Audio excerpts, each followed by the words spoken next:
All right. Hello, hello, hello. I'd like to welcome everybody back to episode 6 of What's Going On, Value of the Village of Keeblan Village. This week we've got a really, really great surprise. We've got a guest speaker, and we're going to kind of recap what we talked about last week, and that was the teen takeovers. And we're going to talk about how Keeblan Village is stepping forward with a real solution. But before we bring on our guest speaker, I'd like to turn it over to our CEO, Marvis Cofield. Keep in mind, every week it seems like we have some type of technical difficulty, but we as people, we know how to be adaptable. So even though you won't see his face this podcast, you'll hear his voice, and it's thunderous. Anyway, Mr. Cofield, it's your mic. Right on. Hey, once again, I'm excited, not trying to hide it. This is our 6th week in Mama Kennedy. Brother Gavin, it's an honor to be able to be with you, even though you can't see me, but you can hear me. Now, last week, we had a trivia question in terms of the Motown Challenge. The question was that Dennis Edwards, for me, was one of the greatest lead singers of the Temptations. However, Dennis Edwards he sung with a group before he joined the Temptations, and I had asked people who he and what group did he sing with. And for those who didn't know or those who knew already, I'm going to give you the answer. And the part two was what song did this group sing and became a number up to the chart to number 10? The first answer is it was the Contours. Dennis Edwards sang with the Contours before he became a Temptation. And then the song I'm talking about, Do You Love Me? Now That I Can Dance. Let me say that again. You all didn't hear me. Dennis Edwards was with the Temptation, but before he was a Temptation, he was with the Contours, who was also a Motown label group.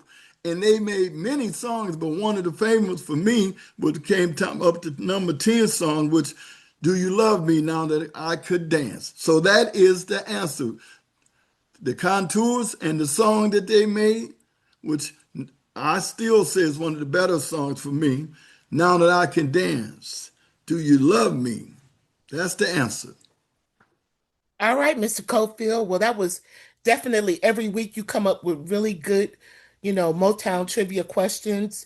And I think our listening audience is really enjoying it. But we forgot to announce the winner. So I will take the liberty of For sure. announcing the winner, or you can if you'd like. No, I'd like for you to do it. All right. So once again, Lillian Newell Reeder was our winner. She was the Wow. winner for last week's Motown trivia question. Kudos and big shout out to Lillian Newell, who's been a staunch supporter of our podcast from day one.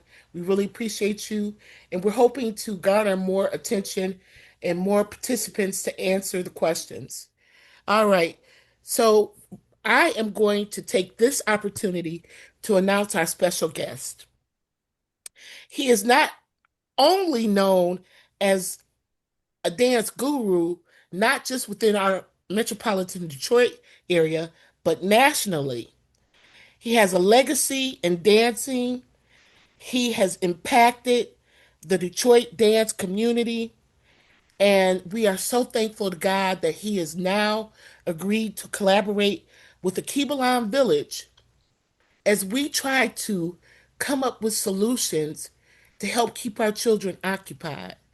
So without further ado, I'm going to turn it over to you, Kevin, and just give us a little history about what you do and how you do what you do. Yeah, well, the first thing first, hi everybody, and it's a pleasure to be here just to speak with y'all, especially about the subject of children and dancing. I've done it extensively, probably since 1997, teaching in the public schools, starting in the high schools, going down to the elementaries and junior highs. And it's been a pleasure to work with the Detroit kids. I'm a Detroiter myself, a graduate of Murray Wright High School, and we just kind of had dance in our system. And teaching dance was something different. I'm probably one of the first teachers in the city of Detroit, probably the first teacher that really broke down and taught the dance itself. But what it does for children is has been incredible. The conflict resolution, the positive touch, they have these, what you call them today. What's going on? Teenage something, whatever they call it, what's happening downtown, Yeah, the teen the takeovers. team takeovers and stuff. This is the kind of stuff that will kind of calm that if we can get people to really, really buy into it. I think the problem was we couldn't get people to buy into it. And I don't know why, because it does everything that you would think it would do for children, not only children, adults too, but for children, especially children that are out there and don't have any leadership or don't have any guidance. It's important that we really, really, really get to these children and try to help them. And this positive dance, this positive touch, and this everything about this dance says a creative socialization and a positive socialization. That's what we need for our children to really become better instead of the teen takeovers and stuff. Then do a teen takeover of ballroom dancing, and that would be all positive. So it's been a pleasure to be in the schools to teach kids. Some of them kids now are 45, 46 years old now. That's how long I've been doing it. And even before it was kind of known, ballroom dancing really kind of made that big comeback. It was me that really pushed it out there because I didn't do it for the money. I did it for the legacy, you know. And the legacy is really important of how Detroiters dance. We're different from everybody. And I've taken it around the nation, and you can tell how different it is. We almost do it as a norm, and they're doing it more as a hobby. Now it is a hobby, but we do it as a norm. We're just great dancers with great talent. But Detroit is known for doing a whole bunch of great things anyway. We're what they call the sleepers of the nation. But they need to wake up and really look at what's going on in Detroit because there's a lot of positivity there. All right. Well, you said a mouthful right there. I mean, that's just great information, great history, and it speaks volumes about the person that you are, Kevin. And Yeah. so, when making selections of who we wanted to collaborate with, we definitely reached out to the best of the best. And so, we're just thankful, like I said, to God to have you on board with it. Now, tell me this, Kevin. I got a question. I Yes. know that you do many different dance forms, and I know that you are the master and the guru of dance. But what's your favorite dance style? We started with ballroom, and probably, because I've been dancing since about 1976. So ballroom and Latin hustle were the first two dances I learned, and then I ran more into bop, which I should have probably learned before ballroom, and then you have this dance called chop, and it comes from the older Greystone era of dancing, Greystone 20 grand era, and I watched these older cats dance, and when I seen it, I just really fell in love with it, and now I have mastered it, and so chop is probably my favorite dance. Now bop was. But chop is probably my favorite dance now. Hard to teach the kids that because that's a really, really close dance. But when I tell you, man, when you see it, and there's only a few people who can really do it well, and the older guys who do it, and a lot of them have passed now. Maybe two or three of them left. So I've kind of mastered it, took it up under my wing, and made it mine. Made it in the image of Kevin Collins, the guru. So yeah, I think chop is probably my favorite dance now. Well, Kevin, oh, that's great stuff. And I have to say that I love, that dance form, Bob, Greystone, ballroom, stepping. I love it all. Yeah. So I'm always on your page looking at some of the videos, and you definitely do what you do and you do it well. And I can't say it again. I can't say it enough. I'm just so thankful to have you on board. Um, so the only other question I have for you is how do you think we can get people on board to support what we're doing? This is a pilot program, but Hmm. surprisingly, I've been, finding it hard to get people to really support and buy into it. And I know that, dance maybe not be, the number one thing that people want to do, but um, what do you have any suggestions or recommendations? Well. Again, and really, all I can say is just really action, and again, like you said, they don't know what what it really brings to the table, but it brings so much to the table. They have to give it a chance.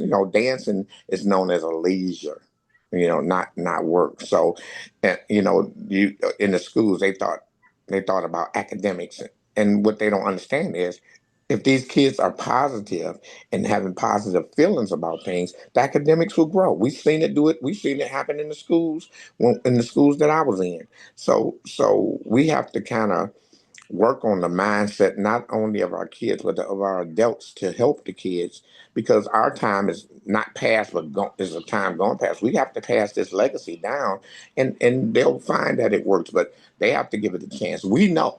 You asked me about doing it, so we know.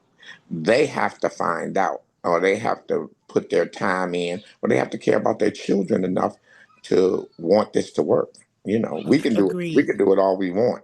If we don't have what they call a village to push it, and the village comes from the people, us asking the people, look, support this project and watch it work, watch it grow, watch us water these flowers and watch these flowers bloom, and or stuff like that. We have to really motivate them and cultivate them to what Detroit ballroom dancing and just Detroit dance period is. You have kids jitting, and they have a culture. And that culture is built through people. We have to have people, and we have to get the right connections to people. Once we do that, Absolutely. then it'll start to flow itself. It's not easy. It's not going to be an easy task, but No. nothing good is. You know. Absolutely. I totally agree. I totally agree. Well, Kevin, like I said, I can't thank you enough. I'm so looking forward to it. So we are scheduled to start our ballroom pilot program on Tuesday, June the 16th at Akibalan Village. Yeah. I can't, say that we invite you to come and watch because that's going to be Kevin's call. But we invite you to come out to the village and see what we're doing. And if you just so happen to see the kids in their ballroom, and go out and tell a friend, phone a friend, and let them know that we are trying to do things to solve some of these problems that we're having with our children. So that's going to be it for me in regards to the ballrooming piece. I'm going to turn it back over to Mr. Cofield, who is going to talk about this week's music trivia Motown question. Mama Kenny, I really enjoyed the conversation that you all had, but be more specific in terms of starting June the 16th. What time and how many days a week will the ballroom class be open? And what is the ages for those who have not gotten in, just for point of information? Good question. So the time is 4 p.m. on Tuesday, June 16th at Akibalan Village, located at 7701 Harper Avenue, Detroit, Michigan 48213. And our telephone number is area code 313-921-1616. You can give us a call. And the age ranges are from 10 through 18. 10 through 18. Yeah. Okay. Is that one day a week? Kevin, would you like to Well, speak to that? we're one day a week right now, but if it grows into something, or we feel like we need another day, we'll try to do another day. And I was thinking Saturday afternoon, but we'll talk more about that. Let's get that first day started first. Okay, All it's right. right on. Well, I appreciate the detail. Now, I want to say the challenge question, Motown. This is going to be a hard one because I had to think about it. Motown records have had all type of singers and performers who started back in the day. But this question here is, who was the first white female singer for Motown? Let me say that again. Who was the first white female singer that was signed up by Motown? That's And that's a good one. that's a good one. And I'm gonna throw a part two.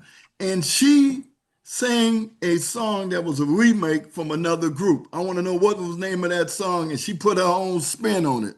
So once again, who was the first white female singer that was signed by Motown? And she took a song and put her spin on it that Motown had made earlier. So I ain't gonna say any more.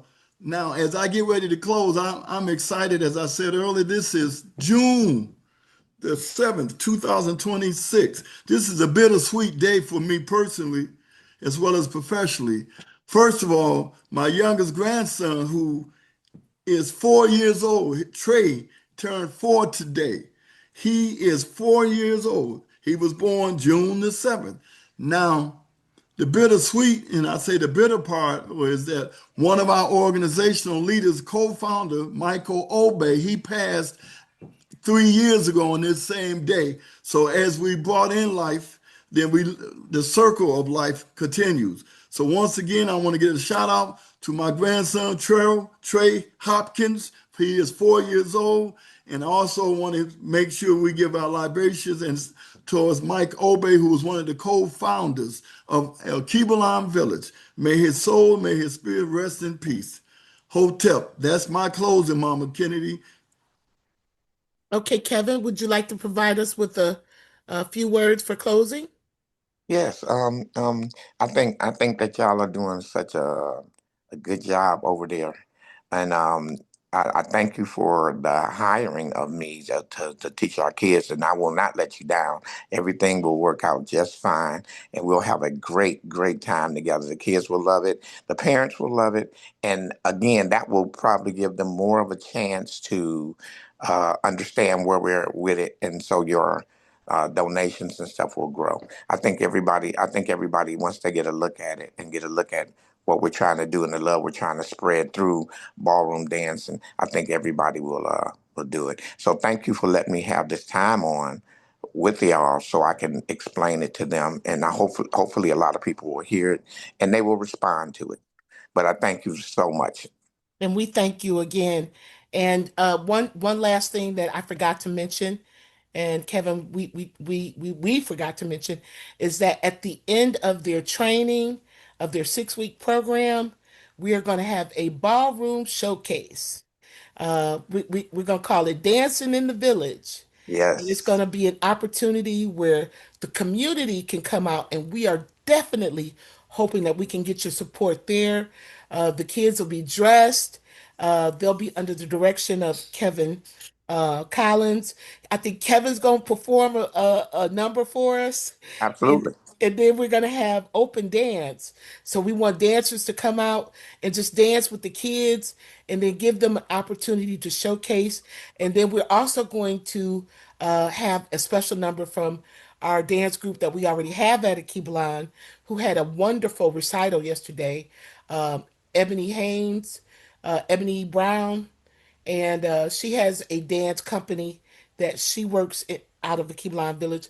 They'll be performing a number as well. So it's going to be a chance to really highlight what our kids are doing and come up with positive solutions. In closing, I'll say what I always say: don't forget, in the words of Marvis Cofield, freedom ain't free. So we're always asking for your support, especially as it relates to this ballroom piece, because though we did, thanks to Skillman, get a small grant, we need more. We need much more so that we can continue the program and make sure that this program is adequately done. Don't forget to like us on YouTube, like and subscribe. We have our own channel. Value of the Village, what's going on, Akibalon Village on YouTube. Like and subscribe. Go to our Akibalon Village webpage at www.akibalonvillage.com. Look at all the wonderful things we're doing over there and click on that Donate Now tab. And lastly, you can always catch us on Facebook on my page. I'm going to be posting this video to Kevin's page, a Kibalon Village page, and Gail Cofield's page. So just comment, let us know what you think about our podcast. give us constructive criticism, and answer the question. Answer the Motown Absolutely. music trivia question.